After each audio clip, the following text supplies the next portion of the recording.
Leaders forum അവതരിപ്പിക്കുന്ന skit പ്രാർത്ഥനയോടുകൂടി ആരംഭിക്കുകയായി. ഓരോ വീഴ്ചയും ഓരോ ബോധ്യങ്ങളാണ്, ഓരോ പാഠങ്ങളാണ്. സർവശക്ത ദൈവമേ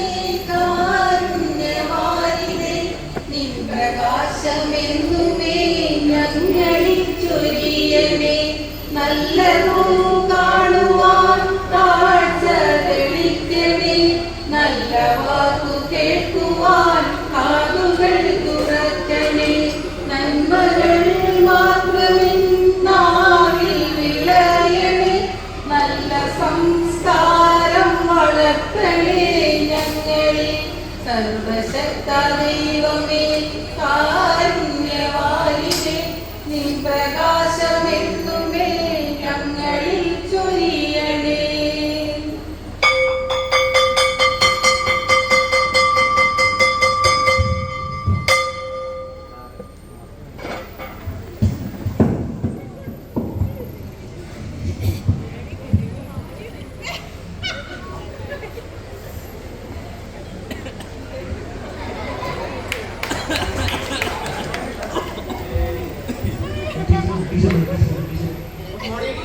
Good morning, teacher. Good morning, teacher.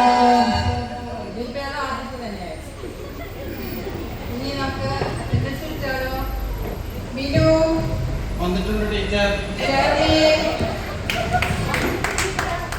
Leena. Vinod.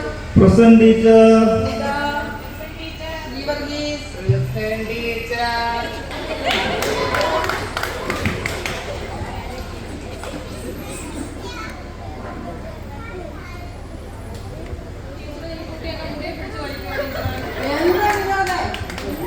എന്താ വിനോദ്? അയ്യോ സാരമില്ല, നീ എന്നിട്ട് അങ്ങനെ പിള്ളേരെ ഒന്നും പിടിച്ച് വലിക്കരുത് കേട്ടോ. ക്ലാസ്സിൽ ആ അവിടെ ശരിയാണ്.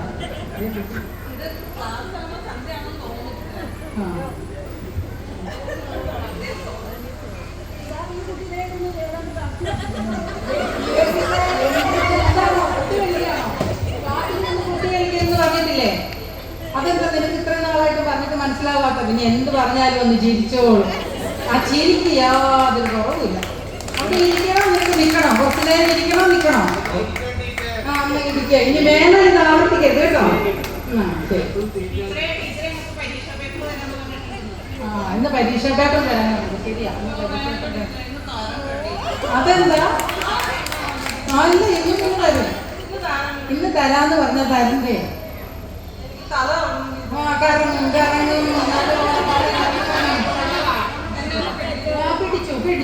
പിടിച്ചു. എന്നാ നിന്റെ പേപ്പർ അവസാനം ആദ്യം അത് വന്നേക്കാം. എന്നാ പോയി ഇരിക്കുക. രാവിലെ വരെ നമ്പറുമായിട്ട് ഇവിടെ ഇറങ്ങിക്കോളൂ. എന്നാ പേപ്പർ തന്നു തുടങ്ങിയാലോ? ശരി ടീച്ചർ.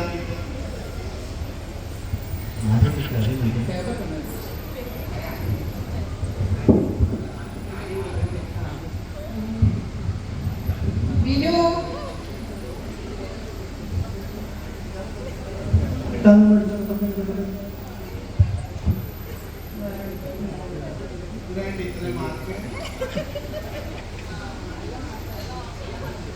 അമ്പതിൽ 5 മാർക്ക്.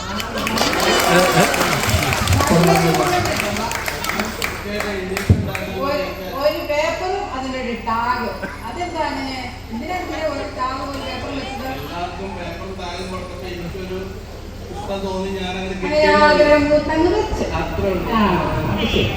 നന്നായി. എല്ലാ ക്വസ്റ്റ്യൻ വന്നേക്കുന്നത് ഒരു കാർട്ട് വരയ്ക്കാനാണ്. അതില് ലവ് ചിഹ്നം വരച്ച് അതിൽ 2 പേര്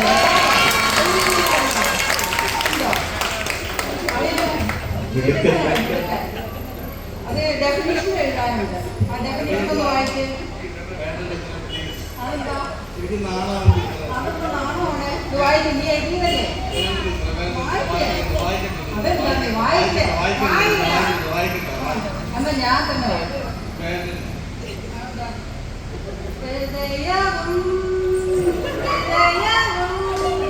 ഇതാണ് ഇംഗ്ലീഷിൽ എഴുതി വെച്ചിരുന്ന ഡെഫിനിഷൻ ആർക്ക് വേണ്ടി എഴുതിയാ പോയിരിക്കുക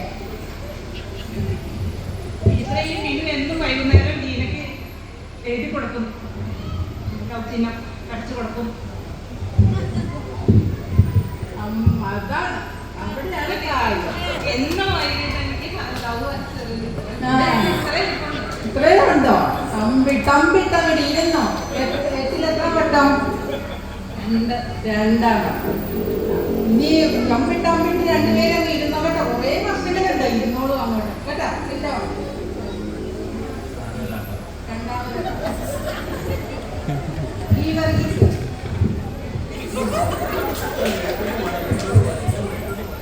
നല്ല മിടുക്കനാണ് കേട്ടോ. നമ്മുടെ ജീവനിസയുടെ ഒക്കെ പേരാ. കടോൾവഴി പെരുന്നാളാ തോന്നുന്നുണ്ടോ? പിന്നെ ഫ്രണ്ടിലുണ്ട്. നന്നായിട്ട് പ്രാർത്ഥിച്ചോ. എങ്ങനെയായിട്ട് പരീക്ഷയൊക്കെ? ക്വസ്റ്റ്യൻ ഇതാണ്. എട്ടാമത്തെ ക്വസ്റ്റ്യന്റെ ആൻസർ എഴുതിയത് എന്താന്ന് നോക്കാം. എട്ടാമത്തെ ക്വസ്റ്റ്യൻ ഇതാണ്. നമ്മുടെ ശരീരത്തിലെ ഒരു ഭാഗം നഷ്ടപ്പെട്ടാൽ 2 പ്രാവശ്യം നമുക്കത് വെറുതെ കിട്ടും. 3ാമത്തെ പ്രാവശ്യം അത് നമ്മൾ പൈസ കൊടുത്ത് വാങ്ങണം. എന്താണ് അത്? അതാണ് ക്വസ്റ്റ്യൻ. എന്താണ്? ഉടുപ്പോ എന്താന്ന് വായിച്ചേ? ശരീരത്തിലെ ഭാഗങ്ങളുണ്ട്. അത് മറന്നു പോകരുത് കേട്ടോ. നമ്മൾ ജനിക്കുമ്പോൾ നമ്മുടെ ബന്ധുക്കളും മറ്റും നമ്മളെ കാണാൻ വരുമ്പോൾ ഒന്നാമതായി ഉടുപ്പ് വെറുതെ തന്നെ. രണ്ടാമതായി നമ്മുടെ മാമോദീസിക്ക് വരുമ്പോൾ ബന്ധുക്കളും വേണ്ടപ്പെട്ടവരും വെറുതെ ഉടുപ്പ് തരും. പിന്നെ വേണമെങ്കിൽ പൈസ കൊടുത്ത് വാങ്ങണം. ശരീരത്തിന്റെ ഭാഗമാണ് ചോദിച്ചത്, അല്ലാതെ ഉടുപ്പുകളുടെ അല്ല. നമ്മുടെ ശരീരത്തിൽ ഇടുന്നതിനെ പറ്റിയല്ല ചോദിച്ചത് കേട്ടോ. ടീച്ചറെ ഞാൻ പഠിച്ചു വന്നതാണ്. ഞാൻ ഷേർലിയെ നോക്കി എഴുതിയതാണ്.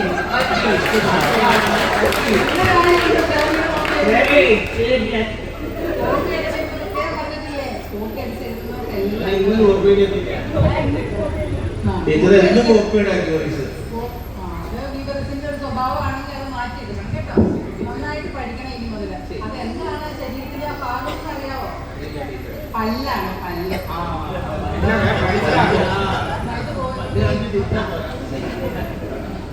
ഷേർലി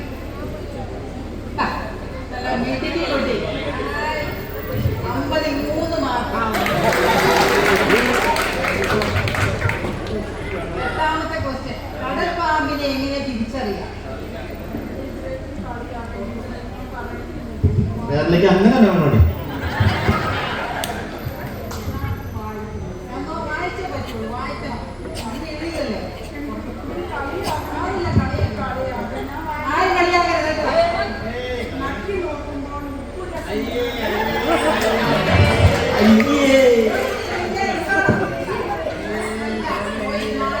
അത് പഠിച്ച് കേട്ടിട്ട് നാളെ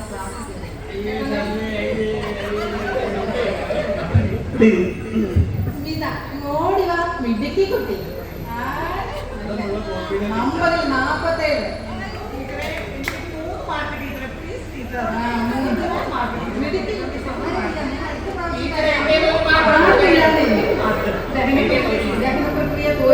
തെറ്റിപ്പോയതാ. സാരമില്ല. അടുത്ത പ്രാവശ്യം ഞാൻ പ്രാവശ്യം തരാം കേട്ടോ. സാരമില്ല.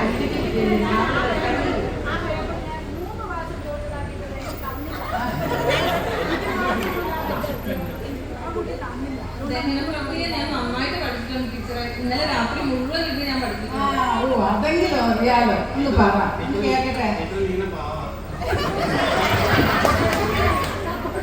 ദഹന പ്രക്രിയ എന്നാൽ വലതു കൈയിൽ നിന്ന് ആരംഭിച്ച് ഇടതു കൈയിൽ അവസാനിക്കുന്ന പ്രക്രിയയാണ്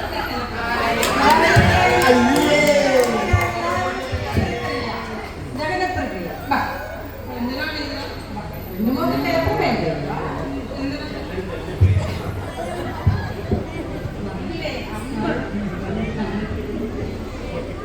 കണ്ണൊക്കെ എഴുതി വാലൊക്കെ ഇട്ടിട്ടുണ്ട്. പൊട്ട് കുത്തിയിട്ടുണ്ട്. സെറ്റ്. രാവിലെ 7 മണിക്ക് തുടങ്ങും. 9 മണിക്ക് തീരും. നന്നായിട്ട്. എങ്ങനെയാണ് പരീക്ഷ? പരീക്ഷ നന്നായിട്ട് എഴുതിയിട്ടുണ്ട് ടീച്ചർ. എനിക്ക് നല്ല എളുപ്പമായിരുന്നു. ഞാൻ നന്നായിട്ട് അതെ. അല്ലെങ്കിൽ ക്വസ്റ്റ്യൻ ഒന്ന് വായിച്ചേ. ഇതില് 10-20 പേപ്പറുണ്ട്. കൈ നന്നായിട്ടൊന്ന് പിടിച്ചേ. കൈ ഒന്ന് നന്നായിട്ട് പിടിച്ചേ. നന്നായിട്ട് നല്ല മാർക്ക് കിട്ടിയിരുന്നു കേട്ടോ. Handle with care.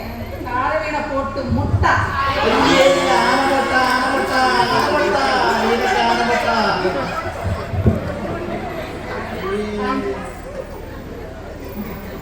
അഞ്ചാമത്തെ ക്വസ്റ്റ്യൻ വായിച്ചേ.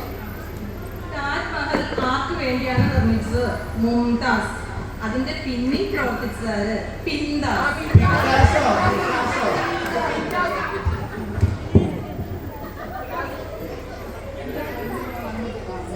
പിന്നെ ഒരു കാര്യം ചോദിച്ചോട്ടെ, ഞാൻ എന്തിന്റെ ടീച്ചറാണ്? Biology teacher.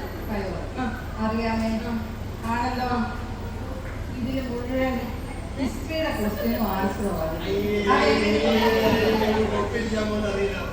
അതെ ടീച്ചറെ, ഞാൻ അന്ന് 2 എക്സാം ഉണ്ടായിരുന്നു, ഹിസ്റ്ററിയുടെയും ബയോളജിയുടെയും. ഞാൻ ഹിസ്റ്ററിയുടെ വിറ്റ് ഈ പോക്കറ്റിൽ, ബയോളജിയുടെ വിറ്റ് ഈ പോക്കറ്റിലാണ് എടുത്തത്. അത് അങ്ങോട്ടും എക്സാമിന് മാർക്ക് പോയതാ ടീച്ചർ. ടീച്ചർ എനിക്ക് വേണ്ടി ഒരു ഹെൽപ്പ് ചെയ്യണം. ഹിസ്റ്ററി ടീച്ചറിന്റെ കയ്യിൽ ബയോളജിയുടെ പേപ്പറുണ്ട്. ടീച്ചർ അതും എടുത്തിട്ട് ഈ പേപ്പറിൽ ഹിസ്റ്ററി ടീച്ചറിന്റെ എഴുതുന്നുണ്ട്. അപ്പൊ എനിക്ക് ഹിസ്റ്ററിക്ക് ഫുള്ള് കിട്ടും, ബയോളജിക്ക് ഫുള്ള് കിട്ടും. ഒന്ന് ഈ ഇകത്ത് അല്ലെങ്കിൽ ഞാൻ പോകാം. എന്ത് വേണമെന്ന് തീരുമാനിക്കണം. നമുക്ക് പോയാലും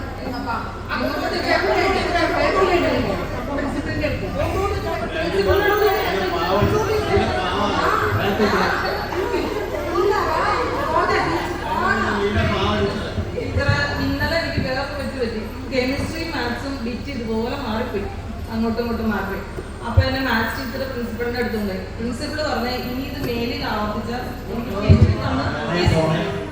സ്കൂളിനെ പറഞ്ഞു എന്റെ പ്രിൻസിപ്പളിന്റെ അടുത്ത് ഞാൻ ഇനി ആവർത്തിക്കില്ല, ബിറ്റ് ഞാൻ ശ്രദ്ധിച്ചെഴുതണം. അല്ല സോറി, ഞാൻ ബിറ്റേ കേൾക്കില്ല ടീച്ചറെ, ഞാൻ പഠിച്ചെഴുതിക്കോളാം. ബിറ്റൊക്കെ നന്നായിട്ട് എഴുതുക.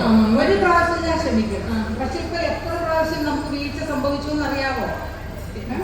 നമുക്കുണ്ടാകുന്ന ഓരോ വീഴ്ചയും ഓരോ ബോധ്യങ്ങളാണ്, ഓരോ പാഠങ്ങളാണ്. മറക്കരുത് കേട്ടോ. എന്നാ പോയിരിക്കും, ഞാൻ നോക്കട്ടെ കൊണ്ടുപോകണോ വേണ്ടോന്ന് കേട്ടോ.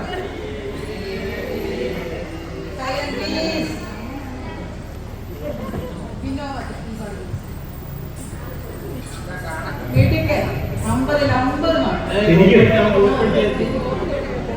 എവിടെയാ കോപ്പിടിച്ച? ഞാൻ കോപ്പി അടിച്ചിട്ടില്ല. നുണ പറയുന്നത് എവിടെ കണ്ടു? ഈ പൈസ നുണ പറയുന്നത് പേപ്പറൊന്നുമില്ല. ഇങ്ങനെ തന്നെ മുന്നോട്ട് പോകണം കേട്ടോ. നിങ്ങളുടെ ആർഗ്യൂയിങ് ഒന്നും ഇതിന്റെ ഇടയ്ക്ക് വേണ്ട. പിന്നെ വിനോദിന് ഇത്രയും മാർക്ക് കിട്ടി, അതിന്റെ പിന്നിലെ കഥ ഒന്ന് പറയാമോ? പറയട്ടെ കഥകള് നിങ്ങൾക്ക്. ഞാൻ അതിരാവിലെ എൻ്റെ അമ്മ എനിക്ക് വിളിച്ചെടുപ്പിക്കും. അത് കഴിഞ്ഞിട്ട് പ്രഭാതപ്പാട്ട് നടത്തിക്കും. ഞങ്ങളുടെ വീട്ടിൽ എല്ലാവരും ഒരുമിച്ച് നിന്ന് പ്രാർത്ഥിക്കുന്നു. ഉമ്മയൊന്നുമില്ല, നേരായ കാര്യം തന്നെയാണ്. വിനു നേരായ നുണ പറയില്ല. അത് കഴിഞ്ഞ് ഞാൻ സ്കൂളിൽ പോകും. സ്കൂളിൽ പോയിട്ട് പഠിത്തം കഴിഞ്ഞ് വീട്ടിൽ വന്നു കഴിഞ്ഞാൽ വൈകിട്ട് കൂട്ടുകാരോടൊപ്പം കളിക്കാൻ പോകും. കളിച്ചു കഴിഞ്ഞാൽ ഞാൻ വീട്ടിൽ വന്ന് കുടിച്ച് റെഡിയായി കഴിഞ്ഞാൽ ഞങ്ങളുടെ വീട്ടിൽ സന്ധ്യാപ്രാർത്ഥനയുണ്ട്. അത് എൻ്റെ അമ്മയ്ക്ക് നിർബന്ധമാണ്. വീട്ടിലെല്ലാവരും കൂടെ നിന്നിട്ട് സന്ധ്യാപ്രാർത്ഥന നടത്തണം. അത് കഴിഞ്ഞ് കിടന്നുറങ്ങും. രാവിലെ എണീക്കും. പിന്നെ ശനിയാഴ്ച ദിവസങ്ങളിൽ അമ്മ എന്നോട് പറയും നേരത്തെ കിടന്നുറങ്ങാൻ പറയും. എന്താ വെച്ചാൽ ഞായറാഴ്ച രാവിലെ പള്ളിയിൽ പോകണം. പ്രഭാത പ്രാർത്ഥനയ്ക്ക് ഞാൻ സംബന്ധിക്കണമെന്ന് അമ്മയ്ക്ക് നിർബന്ധമാണ്. പിന്നെ ഞാൻ പള്ളിയിൽ കുർബാന കഴിഞ്ഞ് അമ്മ വീട്ടിലോട്ട് പോരും. അമ്മ വീട്ടിലോട്ട് ഞാൻ സൺഡേ സ്കൂളിട്ട് പോകുമ്പോഴാണ് പള്ളിയിൽ കഞ്ഞിയുണ്ട്. കഴിഞ്ഞ ആഴ്ച എനിക്ക് പയർ കുറച്ച് തന്നെയുള്ളൂ. ആ എൽഡേഴ്സിന്റെ ചേച്ചിമാരൊക്കെ വളർന്നത് അതൊരു കുറച്ച് പയറാണ്. അത് കഴിഞ്ഞ് അമ്മ എനിക്ക് വീട്ടിൽ നിന്ന് ചോദിക്കും സൺഡേ സ്കൂൾ എന്തൊക്കെയാണ് പഠിപ്പിച്ച കാര്യങ്ങൾ. ഞാൻ എല്ലാം പഠിപ്പിച്ച കാര്യങ്ങളെല്ലാം പറയും. അപ്പൊ അമ്മ എന്നോട് പറയും നീ മോഷ്ടിക്കരുത്, കള്ളസാക്ഷി പറയരുത്, കൂട്ടുകാരായിട്ട് വഴക്കുണ്ടാക്കരുത്, ഇങ്ങനെയൊക്കെ നീ 10 കൽപ്പനകൾ അനുസരിച്ച് ജീവിച്ച് കഴിഞ്ഞാൽ ഈ സമൂഹത്തിൽ നല്ല നിലയിലെത്തും, നിനക്ക് നല്ല മാർക്ക് കിട്ടും, നല്ലൊരു കുട്ടിയാണ് ഞാൻ വളരുന്നു എന്ന അമ്മ എന്നെ പറഞ്ഞു പഠിപ്പിക്കാറുണ്ട്.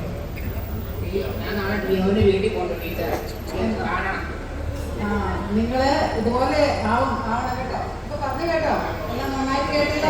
അപ്പൊ അവിടെ നമ്മുടെ ബൈബിളിൽ ഒരു വാക്യമുണ്ട്, സദൃശവാക്യം 25:6 പറയുന്നു, ബാലൻ നടക്കുന്ന വഴിയിൽ നടന്നാൽ അമ്മയെ അഭ്യസിപ്പിക്കുക, അവൻ വൃദ്ധനായാൽ അത് വിട്ടുന്നറിയുന്നു. കേട്ടല്ലോ? നമ്മളെല്ലാവരും കൂടി പാട്ട് പാടി ഇങ്ങനെ പിരിയാം.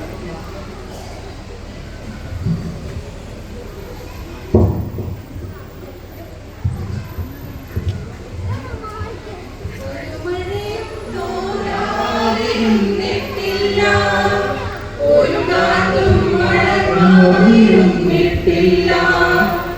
ഒരു രാവും പുലരാതിരുന്നിട്ടില്ല, ഒരു നോവും പുലരാതിരുന്നിട്ടില്ല, ഒരു മഴയും തോരാതിരുന്നിട്ടില്ല, ഒരു കാറ്റും മഴങ്ങാതിരുന്നിട്ടില്ല. Thank U.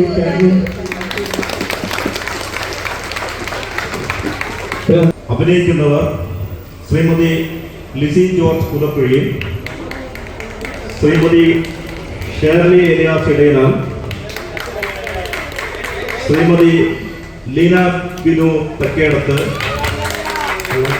ശ്രീമതി സ്മിത ഷാജൻ പാപ്പലിക്കോട്ടിൽ, ശ്രീ ബിനു മാത്യു തെക്കേടത്ത്, ശ്രീ ഗീവർഗീസ് പുത്തംവീട്ടിൽ, ശ്രീ വിനോദ് വർഗീസ് തേപ്പല.